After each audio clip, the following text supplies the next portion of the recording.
Alabama State goes down to Tallahassee, Florida, and they straight destroy the Florida A&M Rattlers. A SWAT game that was so pumped up. A lot of people were expecting a lot more from that game, but Alabama State went down there and took care of business, and now we're 5-0 on the season. But let's go up to the Northeast in Baltimore, Maryland. There's a big MEAC matchup that's going on right now. From Nashville, Tennessee comes the Tennessee State Tigers. They're in town to take on the Morgan State Bears. Morgan State's not having that good of a year, but can they somehow spoil the season for Tennessee State? Now, Tennessee State is fighting with North Carolina A&T to stay in first place in the MEAC, but there goes a pick right there. That would definitely help the Tigers. Nate Walker is picked off right there, and Tennessee State is rolling. So enter the Tennessee State offense. Enter.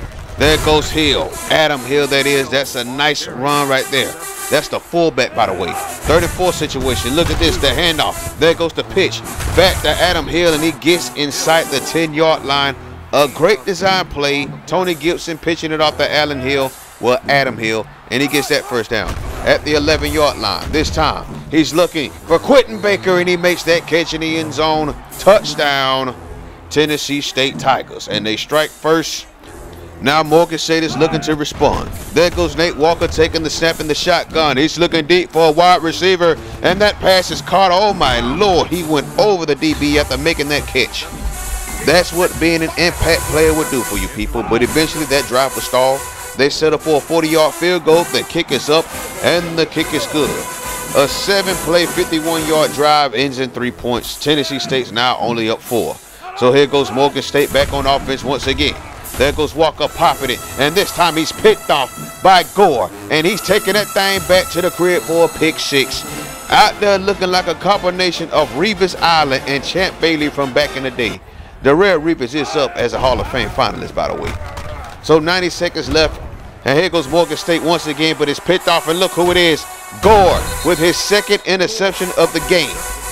Nate Walker continues to test these Tennessee State DBs, and he continues to get punished. Tennessee State is looking to take advantage of the turnover this time. Mike Joseph looks deep, and look at Jared Pace make that catch in the end zone for a Tennessee State touchdown. An amazing catch on 2 defenders. We go to the second half. There goes Mike Joseph looking for a man downfield. It's caught by the tight end. Inside the 30, past the 20, inside the 10, and he's tackled inside the 5. Fresh out the locker room, Mike Joseph throws an absolute dot, but this drive leads to a field goal. It's 24-3 in favor of Tennessee State. Now here goes Morgan State.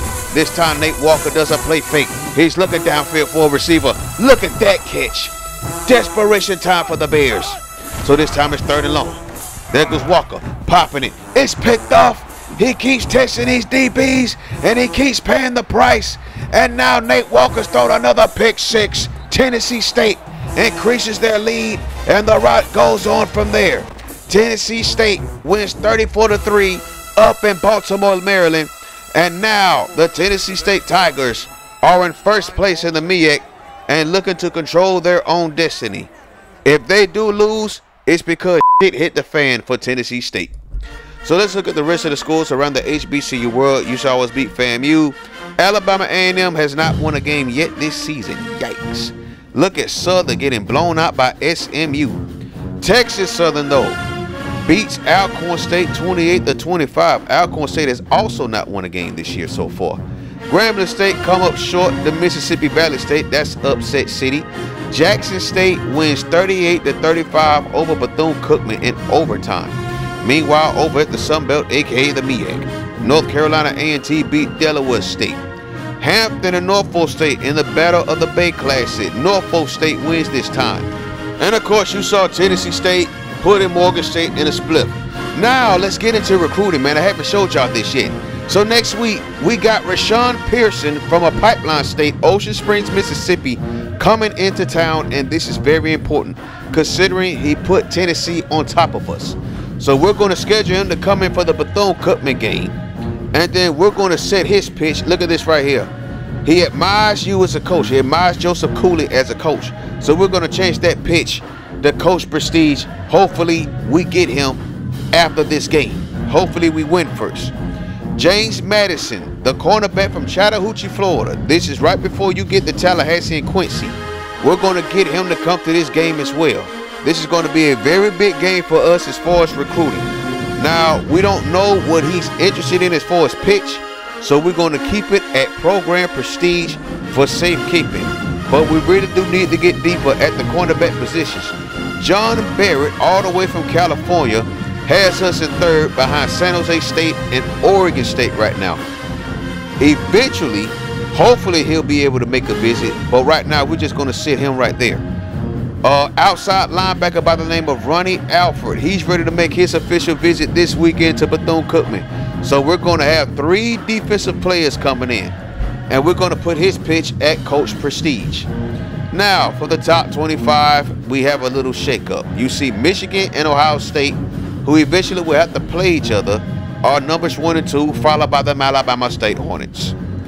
Now, Florida took an L this weekend to LSU, and they dropped them from 3 down to number 10. So all hope is not lost yet for the Florida Gators. Oh, take that back. What's that? Yeah, that's 10 right there. They lost 38-24 to the LSU Tigers, the defending national champions. Kansas State is at number 11. There goes Tennessee at number 12. Penn State, NC State, and USC round out the top 15. Georgia Tech is coming off a bye week. Cal fell to 17 after losing to USC. Alabama's back from a bye week. Oklahoma wins the Red River Shootout over their rivals Texas. Northwestern beat Illinois. Or is that Indiana? Yeah, that's Indiana, my bad. Miami beat Duke. Georgia comes up with a big win versus Mississippi State. Michigan State beat Illinois. And there goes Illinois falling from 21-24. Wisconsin rounds out the top 25, losing to Ohio State by 3 points. Texas, Purdue, and New Mexico have been dropped out of the top 25. That is very alarming considering Texas started off as what? As a top 20 team. So there goes Ryan Thompson, still in first place on the Heisman watch list. But if he keeps this up though, he might mess around and get 2,000 yards on the season along with 20 touchdown passes. I do like what I see from Sheldon Green and Thomas Chavez, but their hands are mad inconsistent, but not as much as inconsistent as Scott Jordan. I'm hoping to get him back in the lineup. Let's look at the players of the week. Ryan Thompson wins SWAC Offensive Player of the Week, rightfully so. Carlos Hayden wins SWAC Defensive Player of the Week for Texas Southern. 6 tackles, a pick, 2 fumble recoveries. He balled out. Texas Southern is now in first place in the SWAC East. Jackson State is in first place in the SWAC West. 3-0 in conference play. But there we go right behind them. We are 5-0 overall and they're 3-2. But that should be an interesting matchup when we get ready to play them. Southern won't be easy either. Look at Grambling State though. Grambling State took a big L to Mississippi Valley State though. Tennessee State are in first place right now. They control their own destiny. North Carolina A&T might have something to say about that though. Plenty of football left to be played, so let's see what happens. Join us next time though. We back in the Gump Town.